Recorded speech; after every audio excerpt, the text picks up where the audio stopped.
Hi guys, this is Mrs. Klein again. And Mr. Creighton. Hey gang, we're here with your fourth podcast of the unit that deals with Rome, entitled "The Legacy of Rome." You're going to find all this information on pages 67 through 71 in your history book.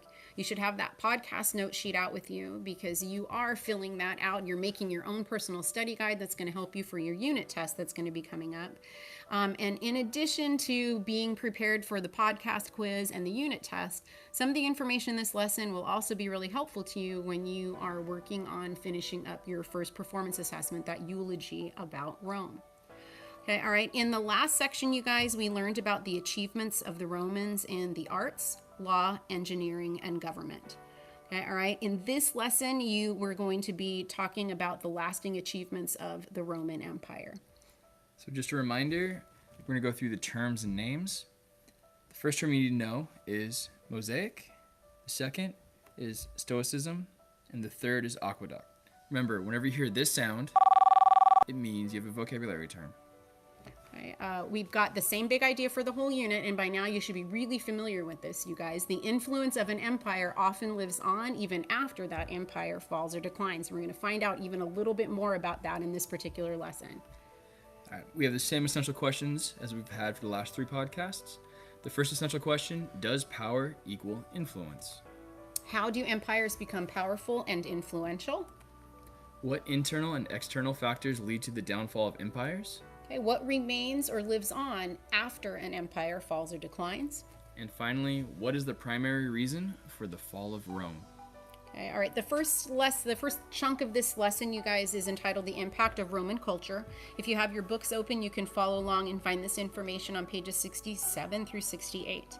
Here's the question you should be thinking about. Okay, how did Roman culture influence later societies, even like our own? Okay, all right, here we begin. The Romans borrowed from the Greeks to develop aspects of their culture. Roman artists, thinkers, and writers combined Greek ideas and arts with their own ideas to create Roman styles. These styles influenced many later societies. Roman artists popularized a type of art called mosaic. A mosaic is a picture made out of many small colored tiles or pieces of glass. Roman artists also became skilled at sculpture. They adopted the realistic style of sculpture created by the Greeks. The Romans also borrowed much of their philosophy from the Greeks. Many Romans followed the philosophy of Stoicism, which was developed by the Greek thinker Zeno. Stoicism stressed the importance of duty and helping each other and society. It asked people to take an active role in public affairs. The beliefs of Stoicism helped build a strong sense of citizenship among Romans. Okay. As the Romans conquered Europe, the Roman language of Latin spread. Latin influenced many languages spoken today. Spanish, Italian, French, Portuguese, and Romanian are based on Latin. In addition, more than half of all English words are based on Latin. Okay, you guys, you should be able to answer this question. What were 3 ways Roman culture influenced later society?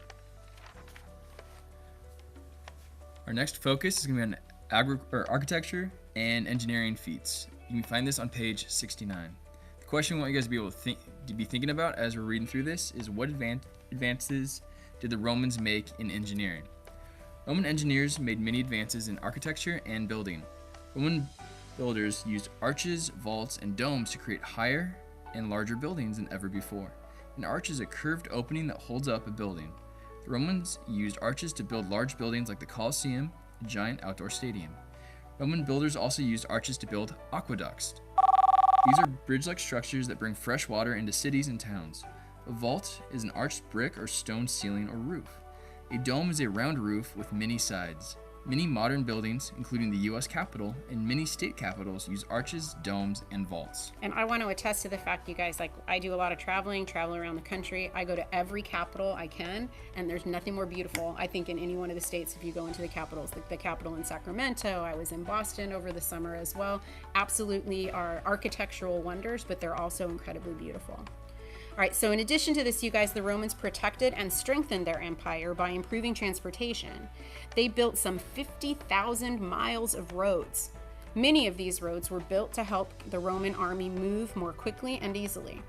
Many modern highways in Europe follow routes first laid out by the Romans. I thought I drove a lot this summer on 11,000 miles, but 50,000 miles of roads were designed to help bring the empire together. Okay, all right, and then like we said, these many highways in Europe follow the same routes that were first established by the Romans. Okay, what 3 building styles did the Romans use most often? You should be able to answer that question. The final section we'll be going through is contributions to religion and law.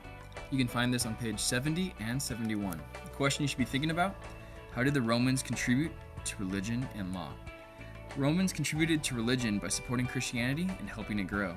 Roman rulers eventually made Christianity the official religion of the empire. After the Western Roman Empire fell, Christianity continued to spread in the West. Okay, one of Rome's most lasting contributions was its system of laws. Roman laws promoted many principles that are important to the legal systems of the United States and other countries today. These principles include equal treatment under the law and the notion that a person accused of a crime is innocent until proven guilty. The Romans also promoted the system of representative government that many nations use today.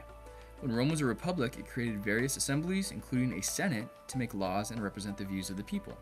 In the United States today, the House of Representatives and the Senate act as representative assemblies for the people. Many other nations have similar forms of representative government.